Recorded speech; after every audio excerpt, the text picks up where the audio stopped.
wanted to show you a couple of things. I've continued clearing this mound in the corner, and I've actually come across some, so far, a couple of very interesting things which I just thought I would share with you. The first is I came across a skeleton of a hedgehog. So I'm going to show you that now. If you don't like, I don't think it's gross, I think it's fabulous, but if you don't like seeing anything that's dead, then please don't watch the next bit. But I didn't kill it. It's clearly been dead for a very, very long time. So I'm pleased to say that I was not the one who killed it. I think it most probably died of old age. It was in amongst the mound of stuff. So I'm just going to show you that, but if you're at all squeamish and don't like, then just whiz through the next little bit. Now here it is here. I've just put it on top of the shed, but I just wanted to show it to you because I find it absolutely fascinating. Obviously, if you're going to touch one of these, make sure you wear gloves and then thoroughly wash your hands afterwards. So on the top here, you can see all its spikes. It's quite a large one. I'm going to very carefully turn it around so you can actually see how long it is. It is it's an adult, obviously, because of its size. But there is its coat, and here is its skull. And in there, I haven't got anything pointy yet. Let me use that. Here are its teeth. Can you see those? Which is just amazing that it's still there. So there's a tiny little bit of skin still here. This little section here, I hope you can see here, is one of its feet. So there are its claws here. If I very carefully turn it over, hopefully you'll be able to, oh, let this come off, there we are. There's its little claws just there. There's one there and one there.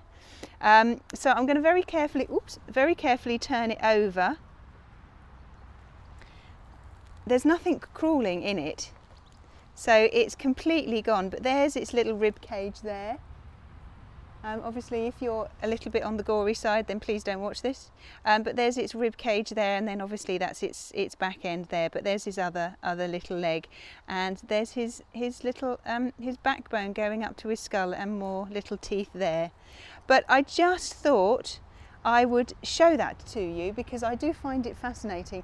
I've also uncovered a couple of holes, so let me show you those.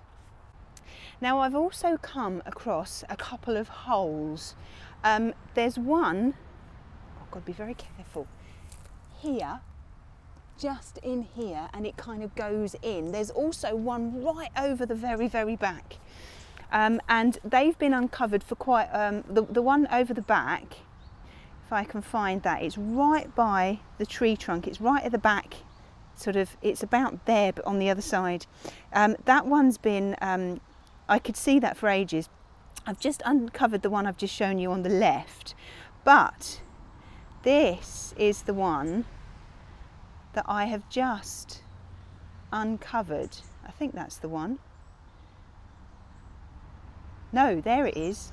That's the one that I've just uncovered, just down here. And it goes in and under and right in. So I have a feeling that whatever is living in here, or was living in here, actually had its nest and its little burrow underneath this section just slightly further back. So I have a feeling that under, sorry, wrong way, that under here, this is where its nest is. So I'm going to have to be very, very careful just in case something is living in here. Now I need to get rid of this because the chickens are going to go here. So, which is such a shame. There's really nowhere else for the chickens to go. So this is where they need to go. So I'm just going to have to be very, very careful. If I do come across anything else, I will show you. Now I've cleared everything from here, or most things. There's obviously a load of pine needles and stuff, but until those trees have come down, it's actually very difficult to remove, or there's no point really, to be honest with you, to remove everything. But all the dead plants and most of the other stuff I've got rid of. It looks like if there is anything living in this area, it wasn't actually in the mound, so that's good. But the hole, you can see, is really quite prominent now. Now, I still don't know if there is anything living under the ground. If there is, it's okay, because I won't need to block up this area when I put the chickens on. But to make sure, what I'm going to do is I'm going to fill this with some straw, some chicken straw, and then come back tomorrow and see if it's moved. If it has, then I know that there's something living in there. Now, I haven't compacted this. I've put it very, very loosely, so if there is anything in there, it can just very easily move the stuff out of the way to get out. So I'll come back tomorrow morning and I'll check this pile and I'll see. If nothing has moved, then it means that there is nothing living underneath this. So hopefully, fingers crossed, it won't be a problem. So let's have a look. Let's wait until tomorrow and see if any of this straw has moved.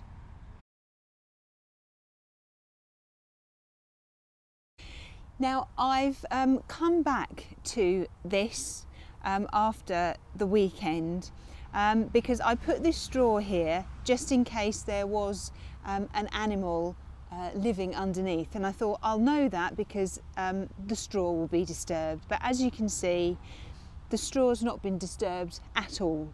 So either there was something living in here, and as I was clearing it, it's pootled off somewhere. Maybe it's decided that it will go out of another hole, because there are another couple of holes, or maybe there wasn't anything living in here in the first place. So I don't know, I never will know, but at least I do know practically for sure that there most probably is nothing left living underneath the soil. So if I do start to dig it, it's not going to be a problem. So all I need to do now is to bury the hedgehog that I found. So I've dug a little hole here.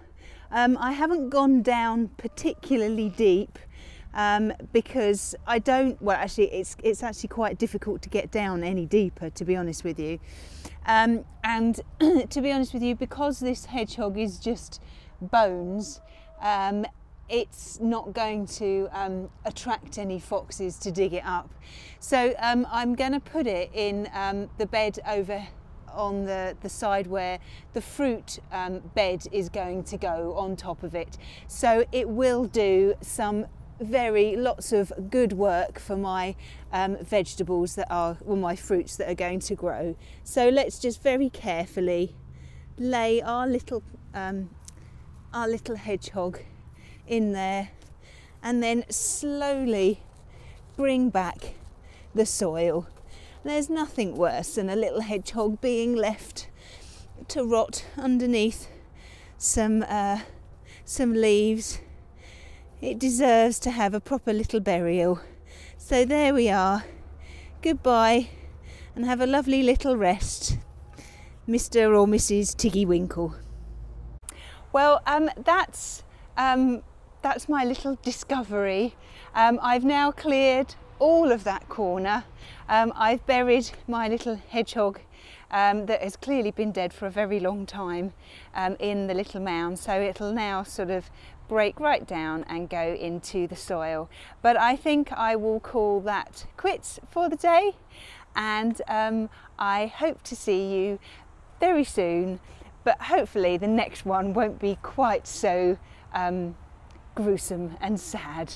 But I hope you haven't been offended by anything that I've shown you on that. I find that fascinating. But please don't have nightmares. It's just nature. It's just part of